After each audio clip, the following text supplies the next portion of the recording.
everyone. This is Lindsey, your host, and I am really excited to be stepping back in the studio today for Business Back and Forth. And I have Jen Jones and Lisa McLeod with us today. And we are going to be covering a lot of Lisa's book, which is Selling with Noble Purpose, and just really diving in and getting to know more about her and bringing in some of the technology aspect of things, as I have Jen here with me today. So, Lisa, obviously your reputation precedes you in the strategy and sales consulting space. For those who haven't met you yet, tell us more about yourself, please.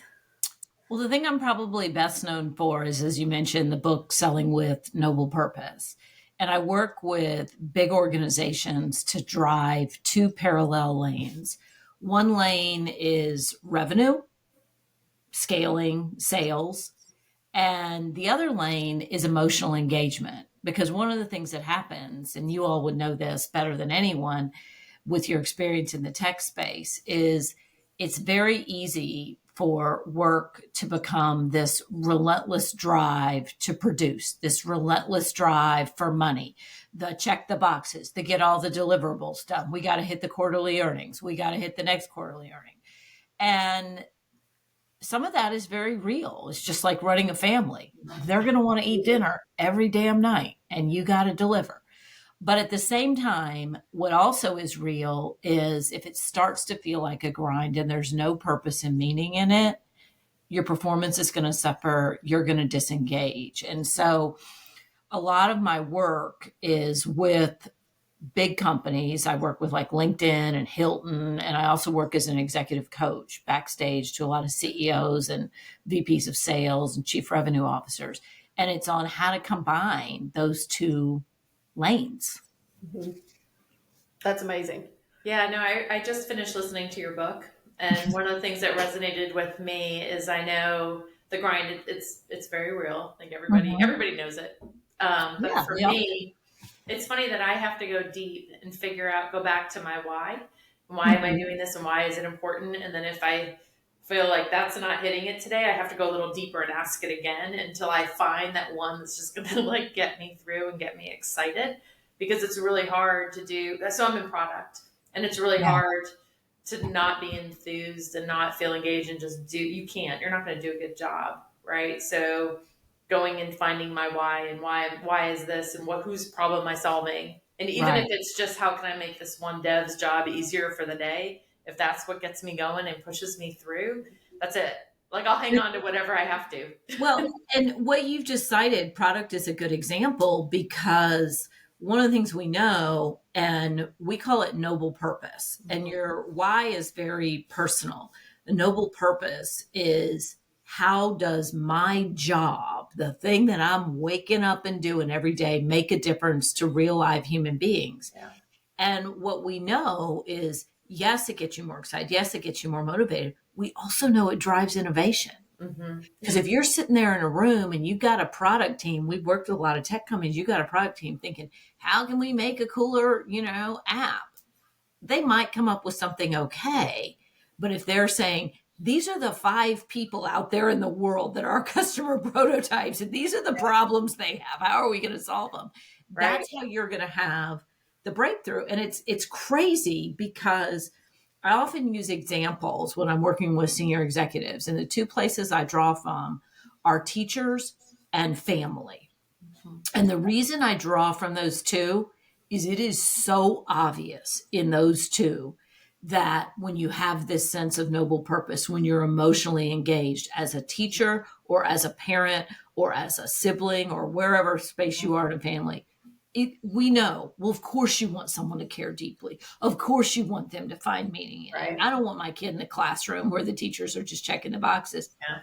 But this crazy thing happens in business. We forget that exact same truism. Yeah. And I think like what you did was talking about it at a company level is so interesting too, because if the company has it, and I like that everything like trickles down, right? If you just have that one North Star, here's your noble purpose, then everything kind of aligns to it. And it makes sense. It was really interesting to me. For me, just seeing it at the business level was super interesting. Well, and what we know is an organization is successful if they are rallied around a shared noble purpose. a singular purpose that is not to make our quarterly earnings. Yes, that is to make, you have to do that, but that's not a noble purpose. If they have clarity about how they make a difference to customers. And it can be as simple as we shore up their accounting so they can sleep at night. I mean, it doesn't have to, you don't have to cure cancer. But then what we also know is you will personally be successful if you have clarity about how your job connects to it. Mm-hmm. And you've done the internal thinking about why it matters to you. And one of the things we often tell people is don't wait for your company to figure this out. If you're showing, I mean, it's great when we work with the CEO, we work with Hilton, they have a clear purpose to fill the earth with the light and warmth of hospitality. We work with everybody. But if you're sitting there in some job going, oh, our leadership doesn't get this, don't wait on them. Right. Find your own. find your own. Yeah. For sure. And then at that point, would you feel like you could come back to leadership, even if you say that, don't wait on leadership, but is there a way to be able to come back to leadership and present that to them so you can get on the same page? Absolutely. So I have one leader that I coached who is a division lead in a very large company.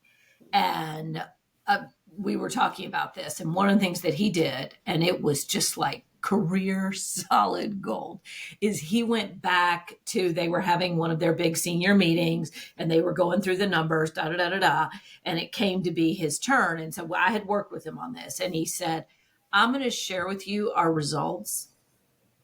But before that, I want to share with you just a quick story about how our work made a difference to a customer.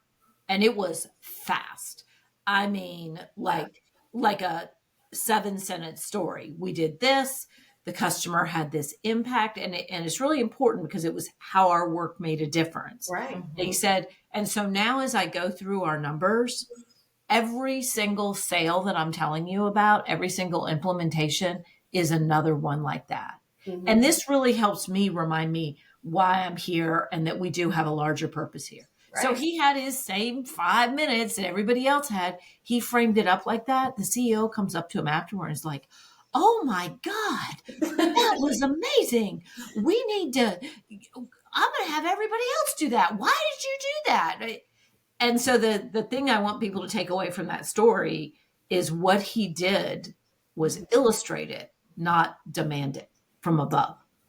Yeah, that's impactful. Mm-hmm. That's very impactful, not only to his job and his role, but also for that team in front of him. Because I guarantee you now they are going to sit there and think about that every time that they're interacting with a client or a customer and going, oh, I remember that story. How am I going to make this kind of impact today? Well, that's exactly what happened. And the thing that was crazy is he got a huge promotion after that. Now he did a lot of other things right. And when he went through this, they were really good. So it wasn't like, wow, he told this one story, Lisa coached him on, he's totally promoted.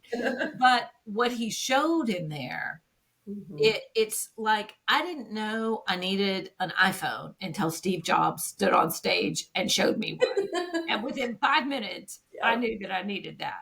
And what he did was the same. People weren't sitting in there in that meeting going, I feel untethered. I wish someone would frame everything we're doing in the context of a noble purpose. I wish we talked more about me. No one was saying that. Yeah. But then when he did that, it was like, oh, wow. We want more of that. And the CEO sees it and goes, that guy's a leader. Yeah. That guy. Sure. A natural leader at that point. Yeah. A natural leader that just organically was like, okay, now I can speak up. Let me show my purpose. Yeah. And so this was something that I had worked with him on, but I'll say, if you're listening to this and you're thinking, well, I don't have a coach, much though I pride myself on my work, you don't need a coach. You can do this on your own. All you have to do is mentally for yourself think, how does this work make a difference? How does my contribution make a difference? And maybe it just makes somebody's day easier. Like, that's enough. Right. And then get that mental frame yourself. And then in organic places where it's authentic and someone says, hey, did you get this done? All you have to say is, I did. And one of the things that made me so happy, was the colleague, the customer said, wow, this made my life easier and I can go home on time to be with my kids. It made my day. And just walk away. Like, that's all you have to do. Yeah. Yeah. And one of the things, and I mentioned this in the last podcast, but one of the things I get really proud of is when I'm explaining the value of a feature to a developer. And I hear the developer talk about the value that they're delivering, like in a demo or something. I'm like, we did it. Like, they get it. They get it. And because I think it changes everything. So it's really inspiring, instead of them just, doing code for the sake of doing code, understanding that why and what's their purpose and what value are they delivering, I think is so huge. It's huge. And so again, I go back to using these examples like in education. Imagine you have two choices of teachers for your child. Imagine 11th grade history teachers. And one teacher says, I am going to teach them all the facts of U.S. history so that when they take the AP exam, they will get a 5. And the other teacher says, those are table stakes. I'm creating an informed citizen. My true north is creating informed citizens who understand the rich history of their country and can charge forward, making it even better. That's my true north. Mm-hmm. Well, I think I know which classroom I'm sending my kid into. Exactly. It's so obvious, but the same exact thing applies. Which developer? I write code all day long, all day, every day, versus I'm writing code that is moving the needle on the way people experience their work and their day. Yeah, it's a mindset. It really is a mindset, which Jen and I have talked about too, that, I've brought up imposter syndrome and things like that. That's sometimes you get in your own way, and from overthinking or the negative or just outside voices and stuff that influence that, you have to take that time to be able to switch your mindset. And change that thought process of, hey, I'm making an impact. Even if it's something about someone understood my presentation today. I made an impact. Well, the thing about imposter syndrome, and we all have it, but the thing that you have to know as a truism of human beings, we are at our best when we know someone else is counting on us. So for the book Leading with Noble Purpose, we interviewed a number of combat veterans, and it was just a small part of the intel, but it did inform our thinking because they have all been in terrible situations. And they said there are two things that kept them going: commitment to the larger purpose and commitment to the team.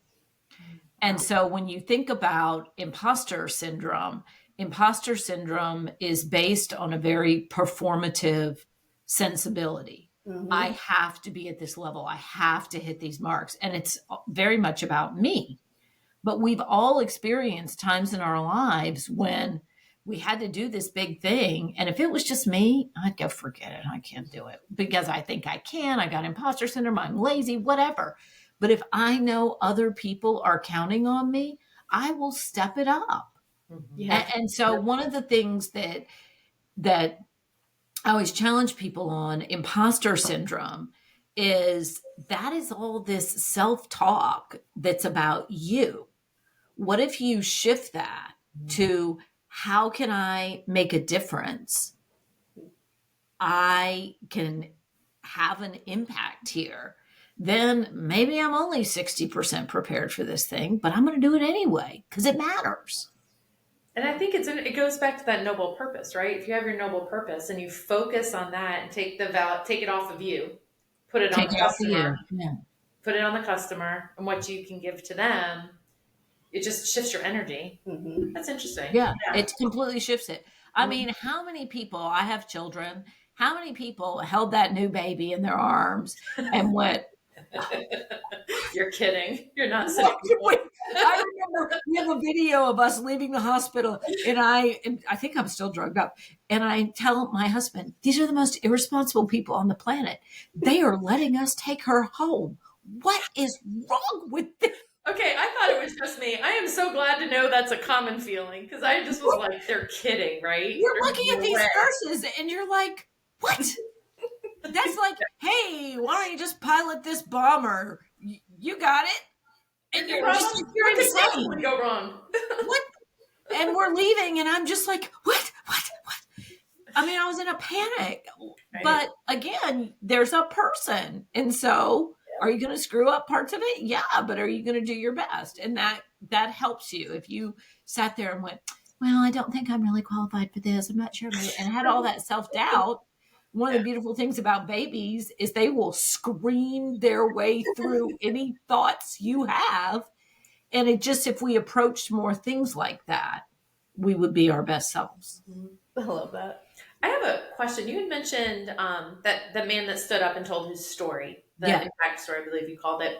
What is the difference in your mind between a case study and a customer impact story? Someone has done her homework.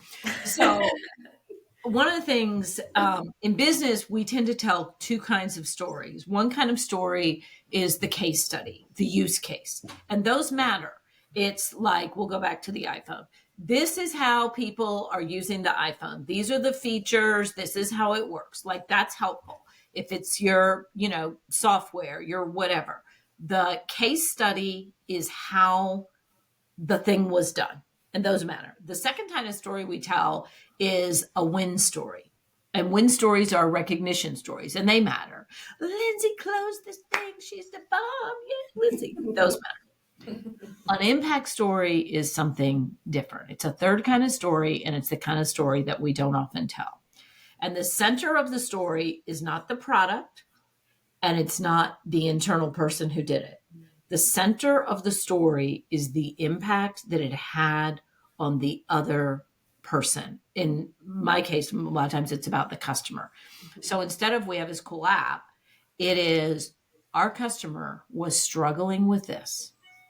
This was making her crazy. And she bought our app. Again, not lengthy description of the app. And everything changed for her. She was able to do this and this. The impact it had on her was she got back an hour of her day, and she could start doing that high value work, and she went home in peace. Because the reason these stories are so important is because they fuel our sense of belonging and significance. Because once we get beyond food and shelter, human beings need two things: belonging, I'm part of something bigger than myself, and significance, my part matters. And so if I stand up there as a leader in front of the whole team, like that guy did, and I say, here's how our work made a difference, what happens is it's not everyone going, okay, like a case study. Okay, the features are this, the features are this. I need to know all this. That matters, but that's not going to shift your heart. It's not me standing up and saying Lindsey's awesome, or I'm politely clapping for Lindsey, thinking next year I'm going to be the top sales rep and take you down. Right. Instead, it's the whole group, whether it's an audience of one for me, whether it's my team, or whether it's the customers, all hearing, oh, this is how we made a difference.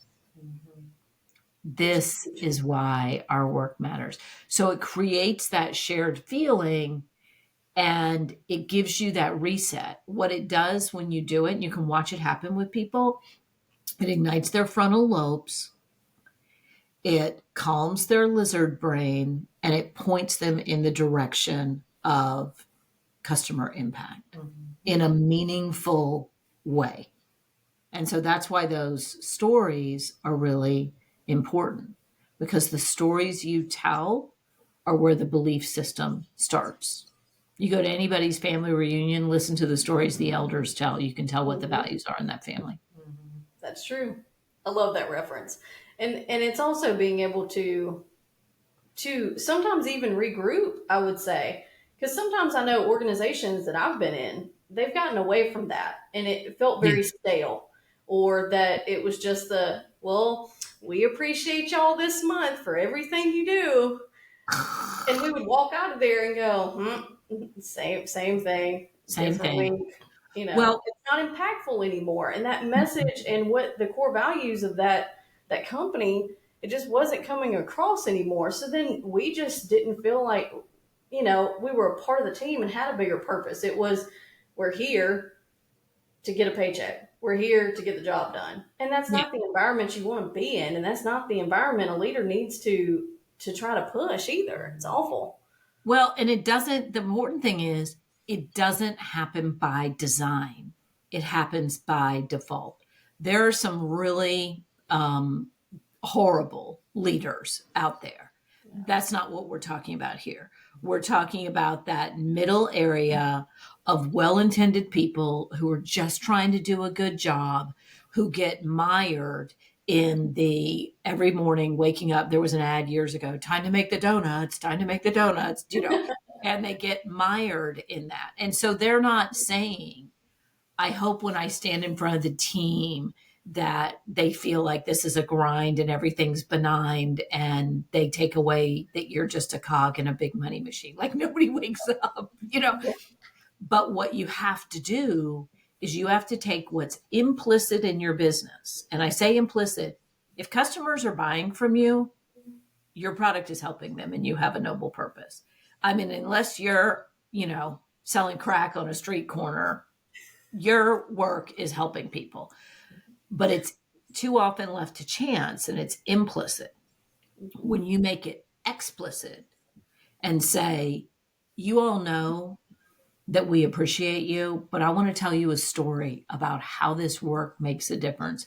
I want you to bake this into yourself so that tomorrow when things go wrong or you are late for your conference call or your, whatever doesn't work, you remind yourself, this is more than a grind. This matters and you matter because that's what people need to hear and they need to hear it a lot.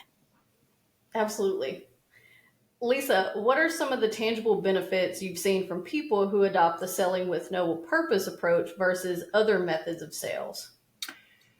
So the holy grail in sales is competitive differentiation. And the reason that is the holy grail is it gets you out of the commodity trap. It gets you out of being just a transaction. Where people try to get competitive differentiation is often in their products. And going back to the iPhone, that's great. People will pay a premium. But even if you have it in your products, over time, it's going to go away because your competitors are going to catch you. So what happens when you establish this true north of making a difference to customers, you create competitive differentiation in the way customers interact with you, in the way they interact with your sales team, your support team, your service team. And so what happens when people do that, the research tells us companies with a purpose bigger than money outperform the market by 350%. Companies with a noble purpose to improve life for customers have more innovative products and they have more customer loyalty. Sellers who sell with noble purpose are 6 times more likely to hit their number. And the other thing is they experience more happiness and meaning in their job. And so it is clear as day. The research tells us there are some very tangible financial business wins that come actually pretty quickly when you get a whole team on board. And we've worked with over 250 companies around the world. The research is super solid. Let me go one step further. Here's what some psychological research tells us. When salespeople have a noble purpose, they actually have more resilience and tenacity. Because if I'm just in it for me and my number, at a certain point, that's going to get old. But if I know other people are counting on me, that's when I'll bring my A game. And so I said at the beginning, it's these 2 lanes of the money and the meaning. And we tend to think of them like that scale we see that lawyers always use, the scales of justice. Yep. It's not that. It's not that at all. These 2 things, you don't want a balance of them where you're sort of weighing one against the other. You want a full on integration because there's no limit. Adding more to one adds to the other. And what happens in business is we just get the order wrong. We lead with the numbers, and that's actually the lagging indicator. When we lead with the impact, the meaning, the noble purpose, that's what drives the numbers. Because that'll naturally happen. Yeah. And it naturally happens. I want to put a little caveat on it. If you have a good business model, if you have something that you're selling that is worthwhile, if you have the right margins in place, if you don't have, I mean, those are table stakes. Mm-hmm. If you don't have those things in place, now I will say having a sense of purpose will help you create better products, but you need to do some other things in parallel with that. But if the research tells us two companies being equal products, equal systems, about equal size, the one with a noble purpose will win, and it'll take about 12 months. Yeah, I can see that for sure. So at APG, our core values are obviously empathy and stewardship, which you would be able to see on our website, loud and proud. And we've talked about that also on other episodes that I've had with Justin, which is the co-founder. To us, this means digging into the understanding of our customers and their customers, walking a mile in their shoes to ensure the software we design and build for them truly meets their needs. And it feels like some of those similarities between our core values and selling with noble purchase is there. Oh, absolutely. And yeah. Well, and it's interesting that you mentioned empathy, because a lot of people think about empathy is, oh, I feel your pain. Oh, this is so hard for you. Oh, your cat died. I'm so sorry. And that's low stakes empathy. True empathy is coupled with urgency, because if your cat died, there's not a lot I can do about it.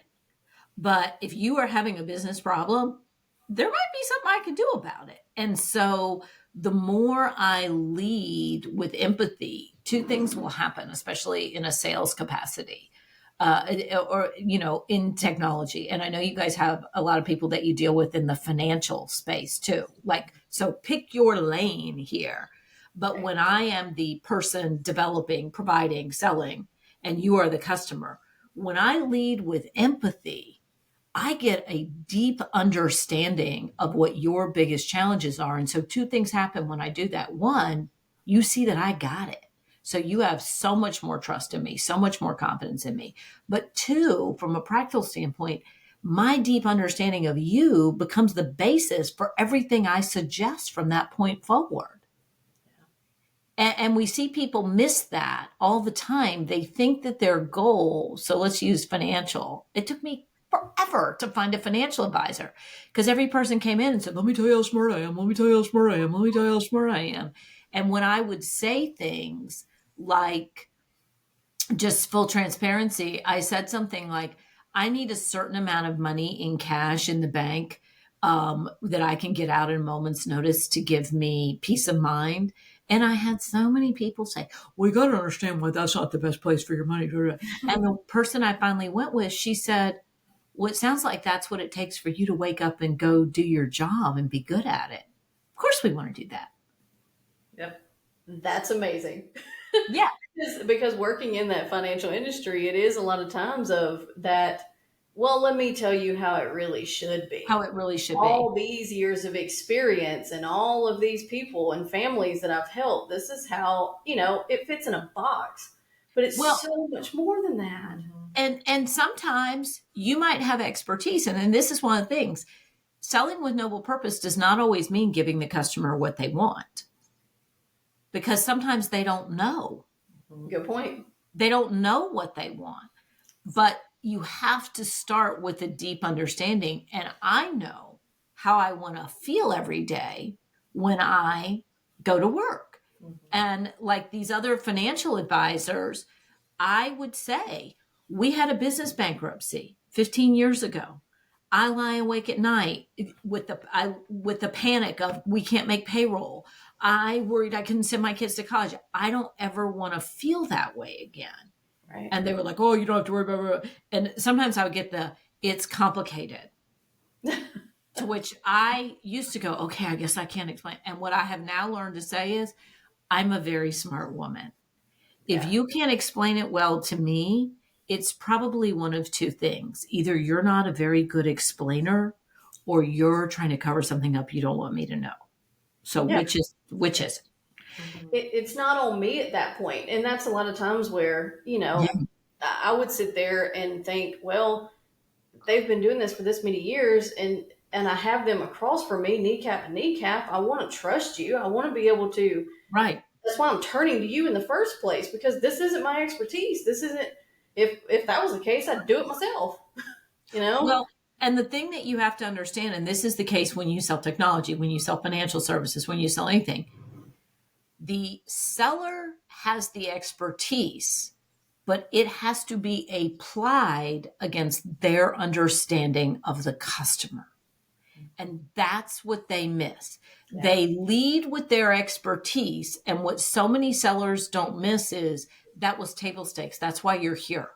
You don't need to convince me how smart you are. I took a meeting with you. Mm-hmm. What you need to show me is a deep understanding of me.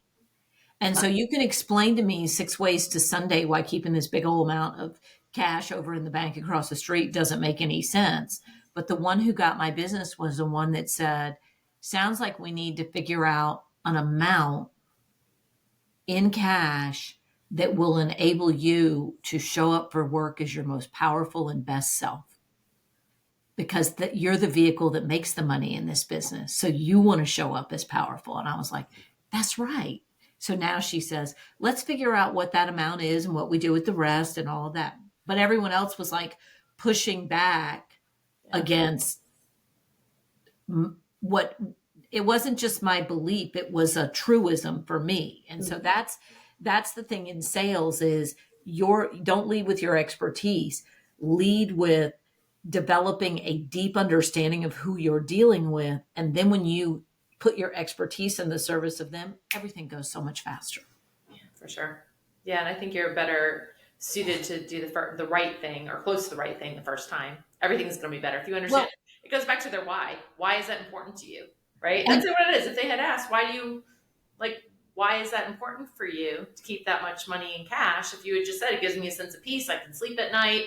Okay, cool. That's table stakes. Well, the sad thing is I said that and they just didn't want to listen. They don't, they know everything. Yeah, I know. I know that type. Yeah, because they know everything and I'm just a girl. Yeah. And then I'm just I'm just a girl with a bunch of money you want to have, but that's a separate issue. But I think the thing is that I could obviously go down a rabbit hole and I'm very triggered by bad financial advisors. But I think the thing is for people who are listening is this happens in the tech space. We're so excited. So let's take the bad actors out of the equation. Sometimes we're so excited about what we're doing, we lead with it. Yeah. We have good intentions. We see how much we can help the person. But if we will just take that time to say, what's going on here with this person? And then say, it sounds like it's this, this, and this. You may already know the answer when you come in. But I'm sorry. If you can divide your time half and half in a sales interaction, if you got 10 minutes, 5 minutes is about them, and then 5 minutes is about how you can help them.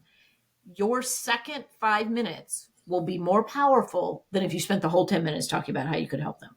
Yeah, for sure. And I think understanding, we just actually had an interesting conversation that happened yesterday with a new feature.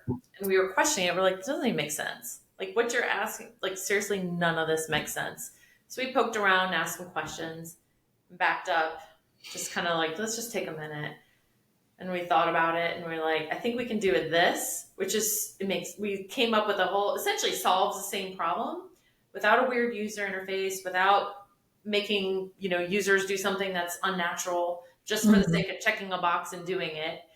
We were able to just come back to why are we trying to do this? What's the real value here? And once we kind of sat on the value and that we are trying to build the best app that we can, we were able to think a little clearly about it, kind of come out of the weeds and okay, we can solve this a different way. So I think it applies at every level, which I think is so cool. It just, you take it where you need it. Yeah, I was talking. So my older daughter is an organizational psychologist and she is my business partner. I always say I played like the old style farmer. I'm going to have 8 strapping sons to run this farm with me. Instead, I was like, I'm going to have a genius organizational psychologist to run this business with me. And one of the things she and I were joking about, I said, I feel like half of our job is getting people to pause their own agenda and think about everybody else. And if they can just do it for 5 minutes, it makes a huge difference. Yeah. That is so true. Absolutely. That's hilarious. I love that. And now I'm going to be thinking about that. Thanks, Lisa. I feel I'm going to be thinking about that with my own self, my own clients now moving forward. So the last question that I have for you is, what do you predict as the next big tech transitions in the world, say in the next 3 to 5 years from now? So in my world, which is executive coaching, consulting, and learning and development, I predict that AI will do two things. It will help a select group of people become faster and scale exceptional learning programs. And I predict it will help a larger group of people create a lot of really boring, benign stuff. Because what I'm seeing in my world, if I were to go into ChatGPT, which I have done, and say, create a workshop on selling with noble purpose, it will come up with a pretty good one. Pretty good being the operative thing. But if I take that and then I start really, how could both prompting it and using my own lens, right, and saying, how can I go deeper? How can I ignite frontal lobes in this? How can I do that? But I've got to have that deep schema, which is knowledge of the space. So it is going to help, it is going to partner with people to create exceptional things. And it is going to let a lot of very average people create very average things. That is my prediction. Yeah. Working with these fellow coworkers of mine in the tech industry, and I'm still learning more about it. They've been encouraging me to use more of ChatGPT, and I tell them in my personal space, for me, that I've learned about myself, I love to paint, but I'm not one of those people that are Picasso over here and I can just, have a blank canvas in front of me and just paint whatever. I almost like to be able to sit out in the field, or being able to take those arts class and sit in a room where they are painting alongside you. And so for me, I get stuck sometimes of, how do I get started? I need a little bit more from the people I work with, or my clients, or people that, I partner with. And so it helps me at least get that starting point. Yes. But it's been a game changer for me, because it helps me get to that point, but then I still get to put my magic touch to it. Mm-hmm. I get to be able to put my voice to it. I get to put the sass that's behind this personality of mine in there, and all of those things. So I have already seen it. I've seen that it's going to be able to help me in my career, being able to take things to the next level. Well, and it's taking it to the next level. And if I am some person who, to be clear, if I'm an overwhelmed HR manager and I want to do a 1-hour workshop on managing people and I put it into ChatGPT, I'm probably going to come up with something better than I could have on my own. And it's going to be good enough. So right. I don't want to, deign on good enough. What I'm seeing, I'm also working on a screenplay for workplace dramedy. And I'm seeing how ChatGPT can produce outlines, but I'm also seeing how the dialogue is flat. Yeah. And so I'm kind of going back and forth on that. But I do think all the people that are resisting it, and I try to not stay in this category myself, I have this image of, the granddad on the Waltons, if you're old enough to know, you're old enough to know, going, what do we need a television for? The radio is just fine. I don't want to be that person. Or you're going to get left behind. And that's this. Well, it's not just left behind. I want to do it with a lens that I want to believe that my best work is still ahead of me. And so I don't want to worry about being left behind, because there's lots of things I've been left behind on. Fashion trends, I'm done. I'm going to be left behind. We're done. We're over with that. But what I want to think of is, how can I harness everything that is out there to enable me to do my best work? And if my best work is ahead of me, what are the tools that I can use to do it? And so that's why, for me, technology and ChatGPT are tools, And fashion is so, I'm wearing black for the rest of my life. I'm done. Because that doesn't help me do my best work. If you're a fashion designer, the different story. But that's where I have really struggled with this feeling of not wanting to be left behind. And that feels rather exhausting. But back to that mental framing, if I say, okay, Lisa, if your best work is ahead of you, what are the tools you can use to make it your best? That's awesome. Yeah. Well, Lisa, I am so glad that you joined us today on Business Back and Forth, and I really appreciate your time, and Jen for joining me in the studio today. Thanks. So we cannot wait to be able to learn more about what's in store for you next, and we will definitely be in touch and maybe get you back on the podcast later on. Would love that. Perfect. All right. Thanks, everyone.